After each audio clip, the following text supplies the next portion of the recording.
So let's talk about the Bucks and what are they gonna do for this season?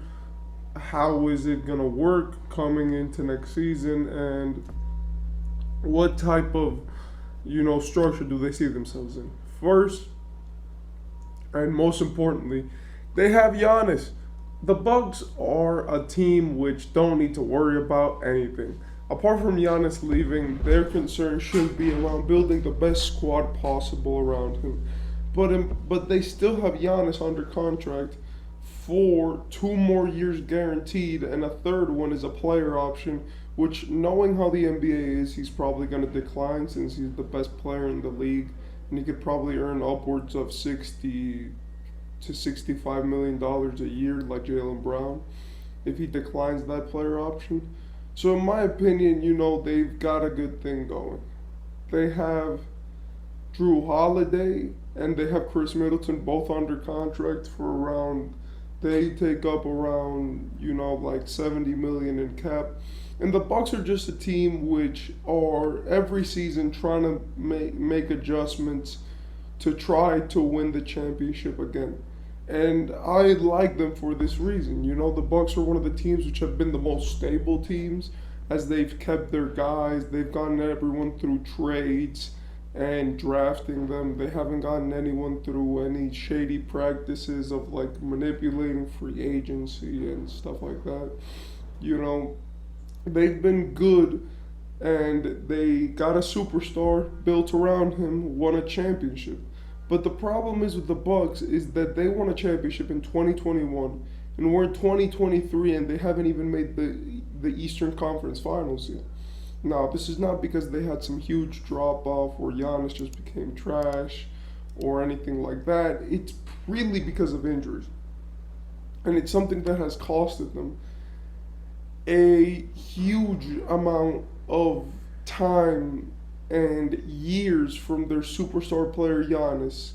The fact that every single year, he comes in, he's happy, he gets them to one of the best records in the league, and then consistently, what'll happen is that, oh, okay, we wanna win the championship this year, and then boom, Chris Middleton goes down, boom, Drew Holiday goes down, boom, Giannis goes down. Even that happened this year.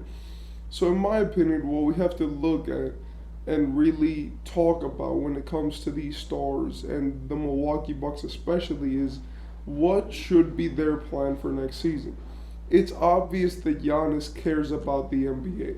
So Giannis has to play 64 games or more just so he could be eligible for All NBA, MVP, All Star, etc.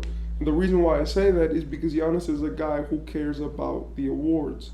He cares about getting it done. He cares about his stats. And you can't take that away from a player, Like LeBron.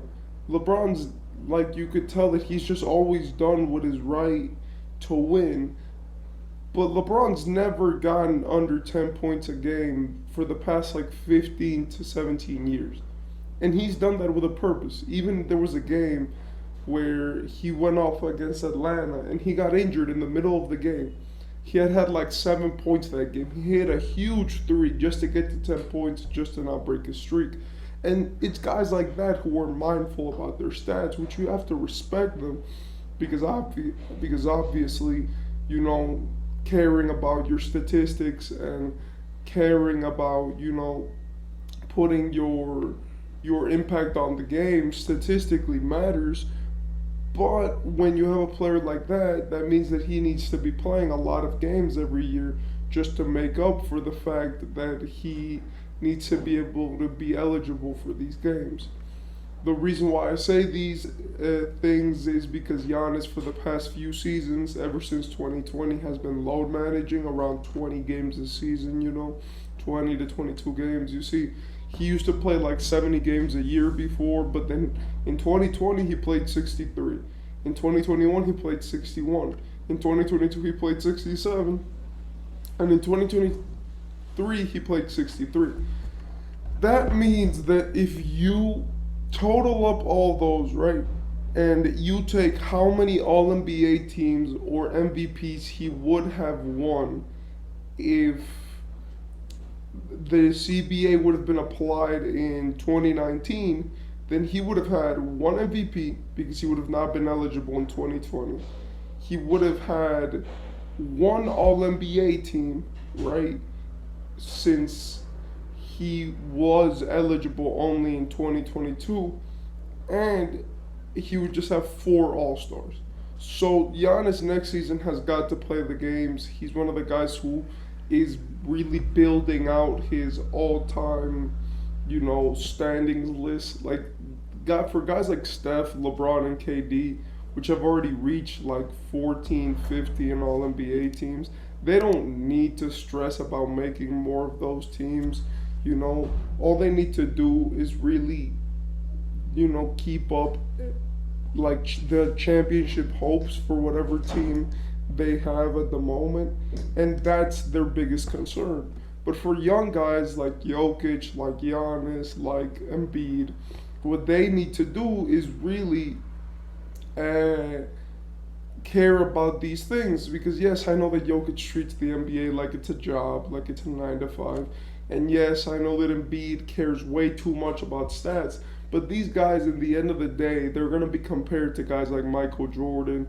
They're going to be compared to guys like Bill Russell. And when you're comparing the greats, because these guys are greats already, and I'm sorry, they're going to be compared to Allen Iverson. And when we compare them to greats, these longevity stats matter. So, in my opinion, Giannis needs to be like on top of playing 64, 65 games a year, right? He needs to keep playing defense the way that he's been playing, because he didn't make an all defensive team last year. And he needs to do all of this while keeping his team healthy. The reason why I'm not talking so much about the Bucks team is because they're good and they have everything they need to win a championship. They have Jay Crowder, veteran; Malik Beasley, veteran; they have Brook Lopez, a veteran; they have Bobby Portis, one of the best six-man ever, just a walking double-double off the bench. Pat Connaughton, experienced shooter. They have a lot of champions. They have Thanasis, a good positive vibes guy. They have Chris Middleton, which is a great second option. They have, guys even on the back, which they just signed. And they have rookies like Marjane Belchamp, which are phenomenal. And in my opinion, all of this is to say that the Bucks are phenomenal. The Bucks are phenomenal. They are a phenomenal team. They've proven that they're a championship team, and they've always been an exemplary franchise in the modern day. They got a star through the draft. They developed him, put pieces around him organically by making trades and developing those pieces. And now they have a core which has won a championship and made it to the finals without having to overbloat their franchise with super teams, blockbuster trades, and having staples in their franchise like Brook Lopez, Pat Connaughton, etc., who have always been there. The Bucks have been an A-plus franchise, and in my opinion, for next season, they just need to prioritize not getting injured. Is that load managing? Is it not? I have no idea, but they just need to prioritize health and championship contention, because each year it just seems like they have some big thing happen to them, like, oh, this year Chris Middleton is down with an injury, or this year, we've seen this dude come down, and Drew Holiday, because let's face it, Giannis could win you 2 rounds in the playoffs, like 2 whole rounds. But in the Eastern Conference Finals, when you need superstars and you need players to play well, no Giannis triple doubles is gonna help you. Also, last thing I want to say is Giannis does need to play better. I do believe that in 2022 he was great, but in 2023 I do believe he underperformed in the playoffs, as he only averaged 23 points, right? He averaged 11 rebounds and 5 assists. It's like, I understand that he got hurt and he only played 3 games, but you as a superstar player doing that with almost 5 turnovers and shooting 50% from the field, I do believe that the lights cannot be that bright for you, because you've already shown that they're not. and maybe you lost your confidence due to injury, but Giannis next season needs to come in like a beast. And yeah,